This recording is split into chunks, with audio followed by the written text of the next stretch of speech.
ये पूछ रहे थे कि जैसे कलेवा रक्षा सूत्र बांधते हैं, आप जी को देखता हूँ कुछ नहीं बांधे हैं, और हमारे मन में होता है आखिर में इसका क्या लाभ है, क्या हानि है, कुछ समझ में नहीं आता है। आप लॉकेट भी नहीं पहने हैं, तो इसके संबंध में हम जानना चाहते हैं कि हम भक्त भाइयों को क्या करना चाहिए। दास ने तो भगत जी लोकेटरी रक्षा सूत्र पहनना लगभग 2.5-3 साल से छोड़ रखा है, क्योंकि दास को तो समझ में आ गया कि परमात्मा कोई लोकेट में नहीं है, परमात्मा रक्षा सूत्र में नहीं है। आप मर्यादा तोड़ के चाहे 1 किलो लोकेट अपने गले में बांध लो, देखिए आप बच जाओगे क्या। जो 12 भगत जो मरे थे एक्सीडेंट में महाराष्ट्र वाले, उन सब ने लोकेट पहन रखे थे, सब ने रक्षा सूत्र बांध रखे थे। क्यों मर गए भाई? सबसे बड़ा रक्षा सूत्र है मर्यादा। मर्यादा है तो इन चीजों की कोई आवश्यकता नहीं है।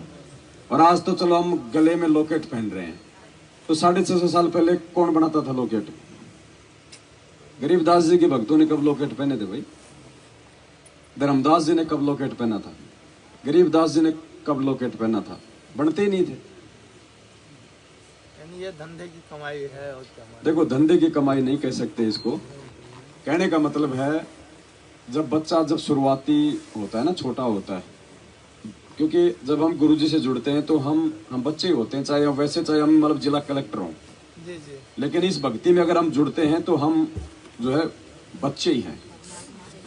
तो शुरुआत में क्या होता है ना, थोड़ा मतलब कि भाव वगैरह हमारे बने रहे हैं, ठीक है। बाकी और इनका कोई महत्व नहीं है भगत जी।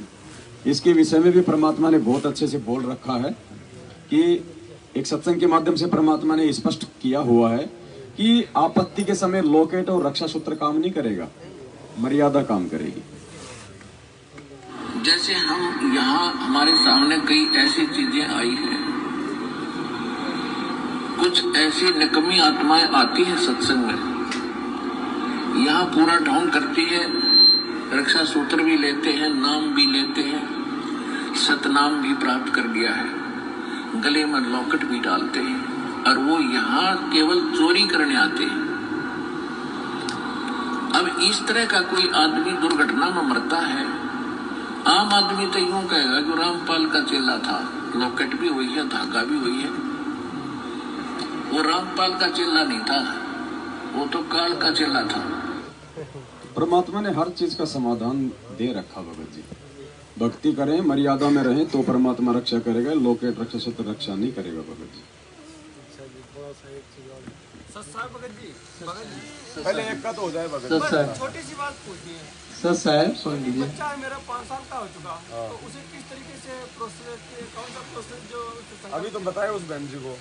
नहीं, हम वो जैसे उससे क्या दोहरवाएं, कौन सा शब्द उसके मुख? संकल्प नाम दीक्षा का 3 घंटे का वीडियो बना रखा है हमने, आप YouTube पे जाओ भगत जी, तो उसको क्या दिलाओगे वो बच्चे को? और आप नाम दिलाओ तो ये नामदान के अंदर रहे, वहां ले जाओ।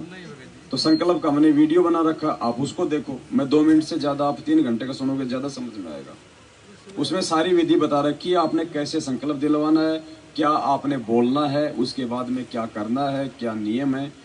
आप YouTube पे जाके लिखना संकल्प दीक्षा संत रामपाल जी महाराज, आ जाएगा 3 घंटे का वीडियो दास का।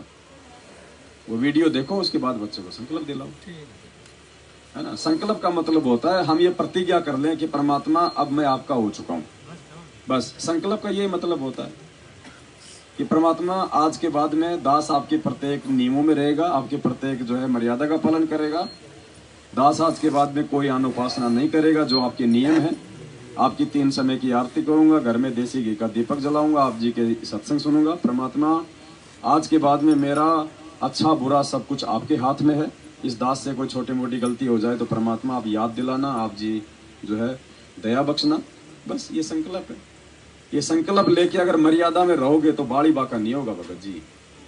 परमात्मा मर्यादा सही रखे। हजारों बैठे हैं नाम यहाँ पे, संकल्प नाम दीक्षा वाले हजारों। क्या कहा था परमात्मा ने एक सत्संग में? संकल्प कोई ऐसी छोटी मोटी चीज नहीं है भगत जी।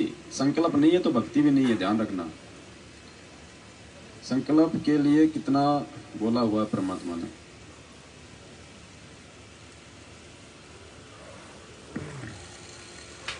गुरुजी ने कह रखा कि उस बच्चे के माता पिता ने नाम भी नहीं ले रखा था। सिर्फ सत्संग सुनते थे, संकल्प भी नहीं ले रखा था। और आप तो संकल्प अगर करवा दोगे फिर उसके बाद तो बात ही क्या। चले अकेला फिर रोएगा तू कि मेरा कुछ भी नहीं रहा, मेरे साथ कोई चल नहीं रहा, ये क्या बनी। और परमात्मा कहते मैं रोज बताया करता, प्रतिदिन यही सब समझाया करता, तेरा साथी कोई नहीं है, तेरा साथी मैं हूं, ये मुझे तू भूल चुका है।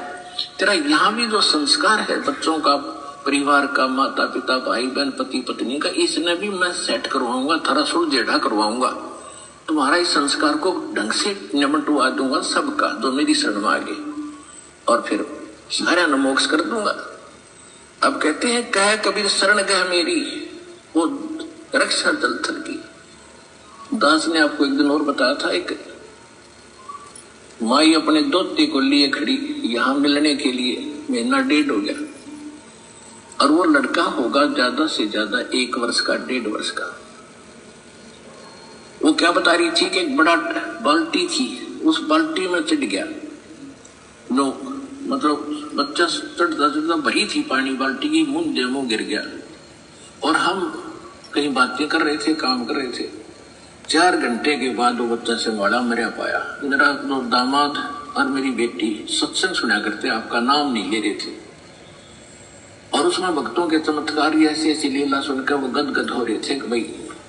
तो उस दिन उसके पिता ने यह पुकार करी थी, अगर भगवान जब सब कह रहे हैं और धरती पर भगवान है तो आज मेरा बालक जिंदा हो जाए। टक्कर मारी और 4 घंटे पानी में मुंह पर बालक मतलब है निबोड़ का सांस आ जाए।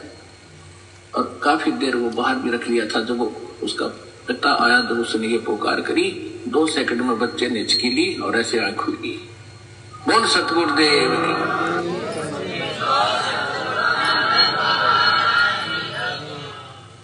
क्या कहा परमात्मा ने? ये गुरु जी कह रहे हैं अपने मुख से। क्या कहा उसके बाप ने? अगर धरती पे भगवान है तो मेरा बालक जिंदा हो जा।